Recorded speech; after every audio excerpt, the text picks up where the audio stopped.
Elsie Mae Helmick Wiggington was born in Richmond, Virginia on April 20th, 1978 to Dennis Helmick and the late Annie Mae Cruz Seal. She had many siblings, step-siblings, and foster siblings. According to reports, Elsie actually grew up in the foster care system in Amherst County herself. After high school, she went on to study at the Centris School of Nursing, which led to a 28-year-long career in healthcare. She went on to have 2 children with ex-husband Troy Rucker and later became a grandmother to 2 little boys. At the time of the events of today's story, Elsie was 45 years old and worked as the director of nursing at Fairmont Crossing Health and Rehab in Amherst. She was also married to a man named Fred Wiggington Jr. Their marriage was described as rocky, with Elsie constantly being stressed out. On June 23, 2023, Elsie reached out to her good friend and former foster sister Tracy Coleman. The pair had grown close while in foster care, and according to Tracy, they were just aging out of the system. We just kind of drawn to each other. But this wasn't a call to catch up. Elsie was scared for her life and was terrified that her husband was going to kill her. Tracy shared that she was afraid. I've never heard her in that state of being. Elsie made plans to flee Virginia and head north to Maryland to meet up with Tracy, but she never showed up. June 25th, Elsie's adult daughter, Sativa, called her mother's phone asking for a recipe. She responded through text, but something just didn't feel right. This was the last time Sativa heard from her mother. She later told reporters, "I just assumed that was because she was working, and then a couple hours later, her job called me asking if I heard from her." According to her stepsister, Victoria Seal, she wouldn't leave her children. She wouldn't leave her career. At around 3:30 p.m. the following day, June 26, Fred allegedly filed a missing persons report with the Amherst County Sheriff's Office. He claimed that he had last seen her at his residence on Pendleton Drive and that she was wearing pajamas and in the middle of packing. She left her cell phone and her beloved dog behind. Now, you would think that with all of these reports, police would take a missing woman who was trying to escape a family violence situation seriously, right? Well, you'd be wrong. According to Sativa, "I talked to the police. They are supposed to be the people that you go to, and they didn't really do anything." The 2023 administration at the Amherst County Sheriff's Office considered Elsie to be a voluntary missing person, meaning because she was over 18, she could choose to go missing. Now, while this is true, adults can choose to go missing when they please. I think a woman going missing after texting that she was scared that her husband was going to kill her is a major red flag that needed to be looked into. Except it wasn't at all. In fact, Elsie's case totally went cold until the administration changed hands after the new year. We'll be back in just 1 minute. Please stick around for the following ad. It not only supports the channel, but it also supports charities in our area. At first, the clues don't seem to connect. A bill here, a hidden fee there. But if you step back, the pattern is clear. When you're behind on your finances, credit card debt is often the suspect hiding in plain sight. You know it's there and it keeps following you. The evidence is everywhere. Locked accounts, wages gone, and an uncertain future for your family. You can't wait until it's too late.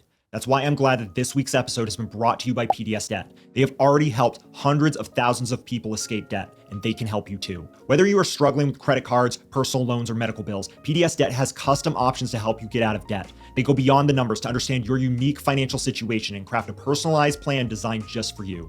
PDS Debt understands your specific scenario and will help provide alternative solutions to become debt-free. There's no minimum credit score required. They're here to help you save more, pay off your debt faster, and start putting money back where it belongs, in your pocket. PDS Debt is A+ rated by the Better Business Bureau, boasts thousands of 5-star reviews on Google, and holds a 5-star rating on Trustpilot. Why? Because they have helped hundreds of thousands of people get out of debt.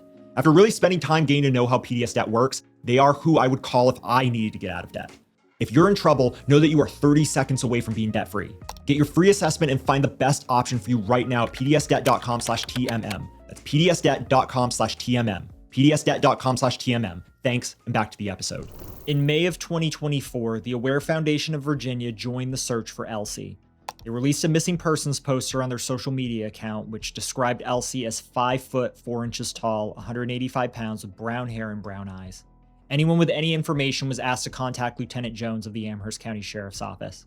Around the same time, Elsie's case was featured in Dateline NBC's series Missing in America, which included interviews with Sativa Rucker, Tracy Coleman, and Amherst County Police Chief Jimmy Ayers. Steva also spoke with ABC 13 about her mother's disappearance. They should have looked into it. They should have searched her property just to make sure she wasn't there somewhere. Did you think that they were doing more? I did, but one of the officers had told me that he'd had something similar happen, and the other lady showed up around the holidays. So I assumed that was what was going to happen.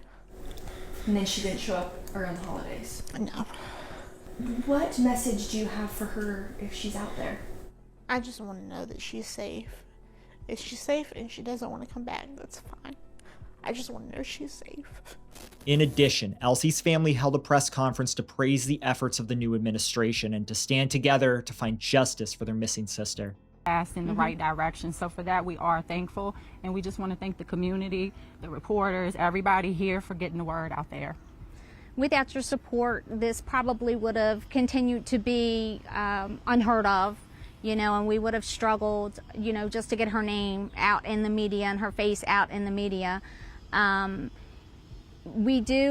This investigation now involves other law enforcement offices, and we'd like to thank them too. The Virginia State Police are here. We've even had the Lynchburg PD, the U.S. Marshals, and was the FBI here the other day At the search. At the search. We are currently waiting.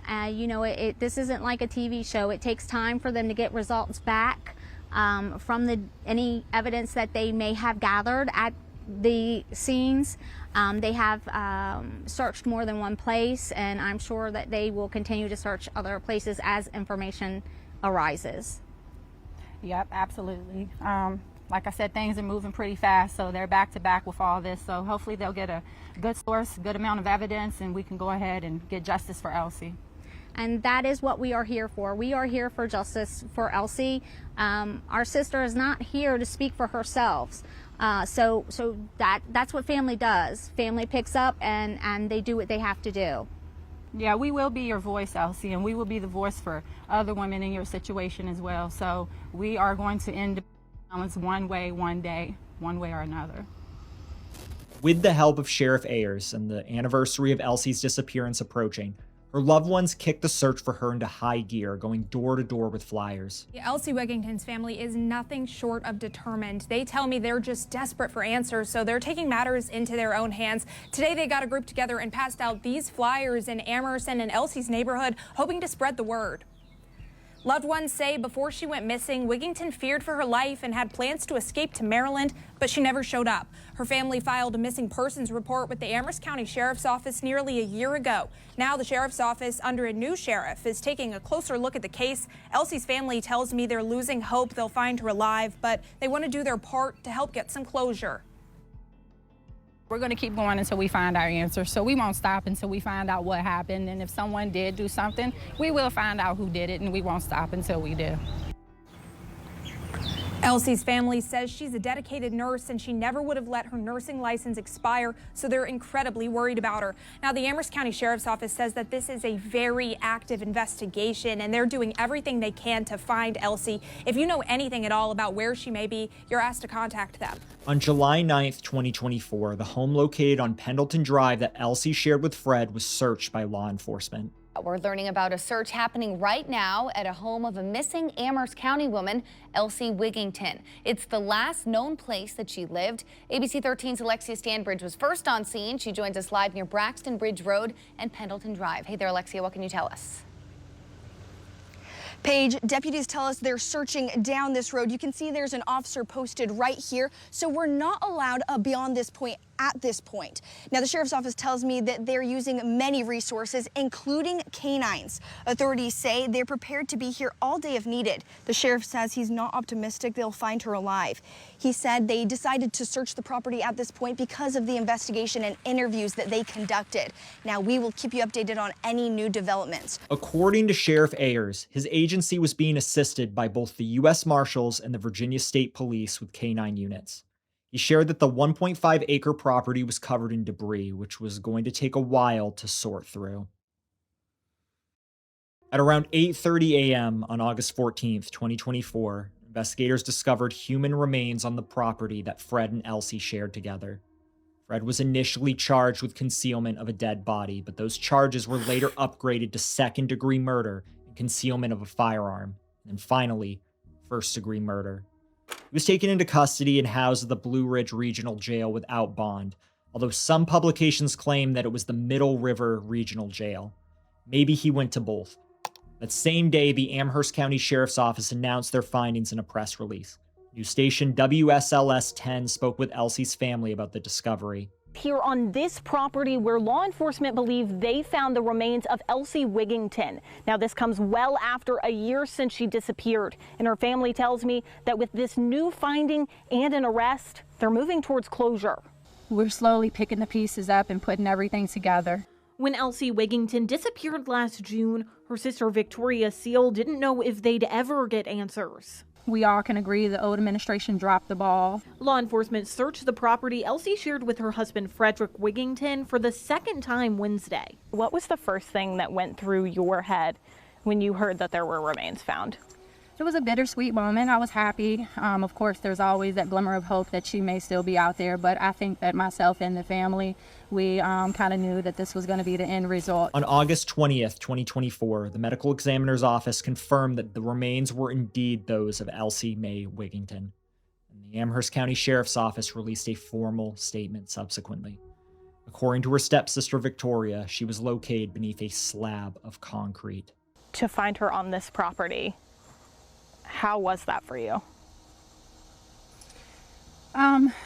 It was a lot to take in, but we were pretty sure that that's where she was, that everything is coming together so fast and that they did make an arrest. That's a part of our closure. That's the start of our closure. We are working with a year of lost time, so for them to be able to confiscate or receive the evidence and DNA that they need is critical. On January 13th, 2025, Sheriff Jimmy Ayers of the Amherst County Sheriff's Office held a press conference to discuss the arrest of Fred's ex-wife, Patricia, for her role in Elsie's murder. Our investigation is still ongoing. So we ask that anyone in the community that may have additional information, regardless of how small or significant you may think it is, we are interested in that, and please give us a call. If you wish to remain anonymous, you can get that information to us through Central Virginia Crime Stoppers. Remember, if you see something, say something. We'll have all relevant contact information available for you in the pinned comment if you have any information about Patricia. Sheriff Ayers then opened up the floor for questions from reporters. The first question was if Patricia tried to resist arrest. She was arrested without incident. Second, the reporter asked what led to Patricia being arrested. Things don't seem to add up. You dig a little deeper, and that normally leads us in directions that we need to go. So, therefore, that's kind of how this situation has come about. We had strong suspicions anyway. We just had to get there, and it took some time to get there. The next reporter asked a rather difficult question. He noted that Sheriff Ayers joined the investigation while the case was already in motion. Now, to be clear, he took over the role of sheriff on January 1st, 2024. The reporter asked if he thought there would have been a different outcome had law enforcement taken her case seriously previously. Would Elsie still be here today? This is what he had to say. I can't and will not comment on what someone did or did not do.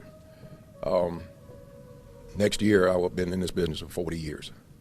And I can say that the day that Elsie was found, it was a very indifferent feeling for me because of the time lapse that had occurred since she went missing. I'm not going to elaborate or say anything about previous administrations, what they did or didn't do. But as soon as it came to our attention, we aggressively have been on this case and have brought the individuals that are accountable for this to the forefront. The same reporter then asked if the sheriff believed there was anyone else involved. I'll leave it at the investigation is ongoing.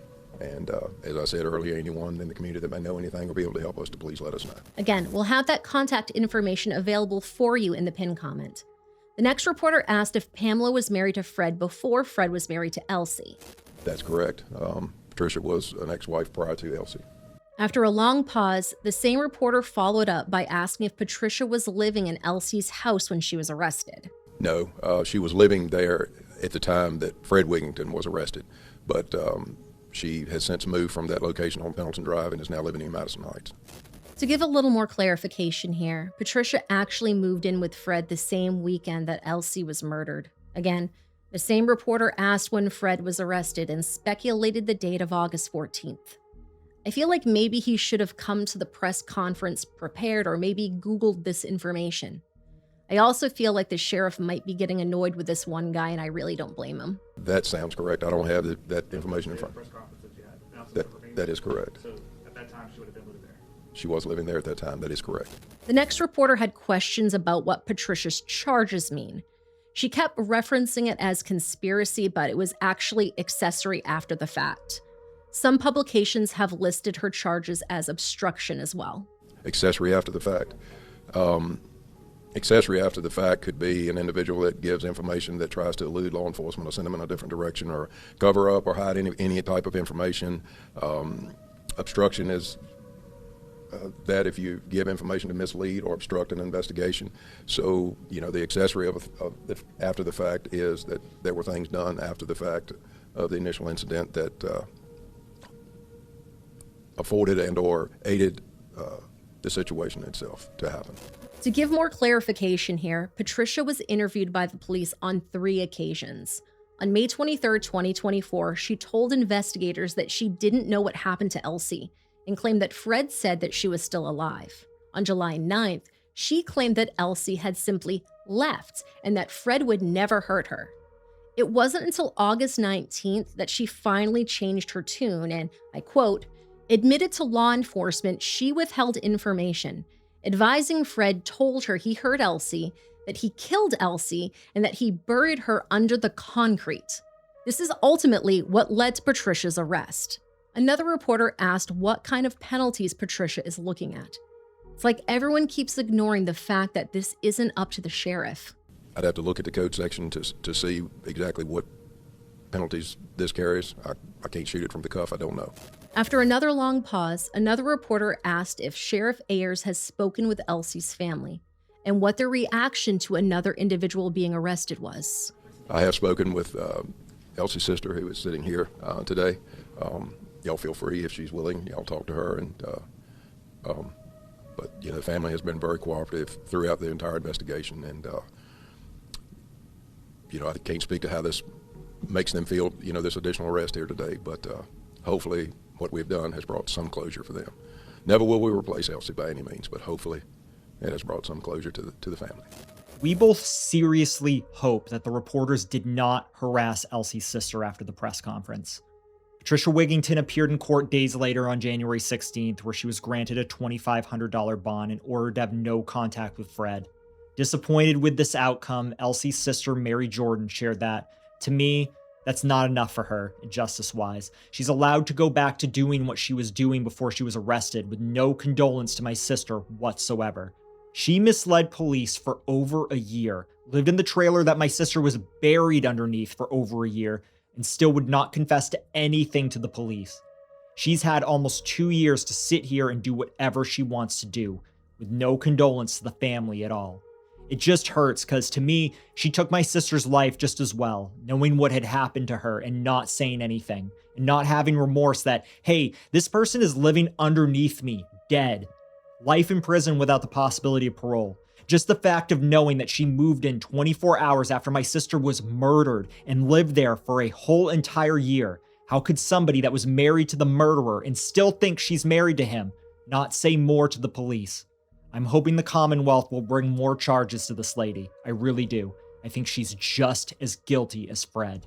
On May 2nd, 2025, Fred Wiggington Jr. was found guilty by unanimous decision of Elsie's murder. Fred was found guilty unanimously by 12 jurors. He was found guilty of first-degree murder and use of a firearm in commission of a felony. Now, as you can imagine, this was extremely emotional when the verdict was read in court. The judge did say before the verdict was read that if any family members were going to have any loud expression or loud cries, to please step out of the courtroom. The family decided to stay in the courtroom, and you could tell that they were fighting back tears and sobs as that verdict was read. I was able to catch up with the family a little bit after when we got out of court, and they did say that they're just so relieved that Elsie finally got the justice that she deserves. They said obviously it doesn't make it better that she is not here, but they are very grateful that the jury did come back with a guilty verdict. Fred's family was also in the courtroom the whole week. His mother was in the courtroom when the verdict was read, and I didn't see much emotion or expression from her, but with the jury coming back so quickly in just a little bit over an hour, I think there was kind of a vibe in the courtroom that it could come back as a guilty verdict. Now, the judge did set the sentencing hearing. Both the defense and the prosecution said it would take them around a little bit of 2 hours each to put on their sentencing, and that sentencing hearing was scheduled for July 30th at 9 a.m. We will obviously be in the courtroom when the judge hands down his sentence for Fred. According to Elsie's sister, Mary Jordan, I'm happy that justice for Elsie is served today. I'm very relieved. Tracy Coleman shared that, when you consider all the losses, my niece and nephew, they lost their mom. My foster sister, Victoria, and I, we lost our sister. And Fred's mom, well, she lost her son. Nobody walks away from this unscathed. Fred later entered an Alford plea with regard to the concealment of Elsie's body. July 30th, 2025, Fred was sentenced to life in prison plus 3 years for Elsie's murder. 2025, Patricia appeared in court for a preliminary hearing. Her defense team claimed that she didn't believe Fred when he said that he had killed Elsie and hid her body. She claimed that she thought that Fred was just trying to scare her. Prosecution, however, argued that Patricia lied numerous times, delaying their investigation. In the end, the judge sided with the prosecution and certified Patricia's charges to the circuit court, meaning she could face trial. As Patricia has yet to go to trial as of the date of this recording in December of 2025, she is considered innocent until proven guilty in a court of law. We will also be keeping an eye out for updates as they become available. In the wake of Elsie's death, Tracy and Sativa started a GoFundMe account to raise money for her final expenses. As of the date of this recording, the fundraiser managed to raise $3,195 of its $5,000 goal. The last update was on September 16th, 2024, and reads in part, "Thank you to everyone who has helped our family during this stressful time. We just wanted to update that Elsie's body was released by the medical examiner and her remains were cremated at Whitten Funeral Home. Today, she was laid to rest in a mausoleum that is situated in a graveyard that contains her grandmother and her mother. Sativa is working to put together a celebration of life at one of Elsie's favorite spots to be." We've said it before and we'll say it again. There is zero excuse for family violence, and there's zero excuse for how local law enforcement handled Elsie's case. If you or someone you know is in danger, please know that help is actually available, and we'll have those resources listed for you in the pinned comment in the video description. Now, if Elsie's case resonated with you, then please click here to check out the case of Benilyn and Angelica Burke out of Wales. This was a mother and daughter who were murdered and encased in concrete, much like Elsie was, by a deranged man from Scotland with a troubling fetish.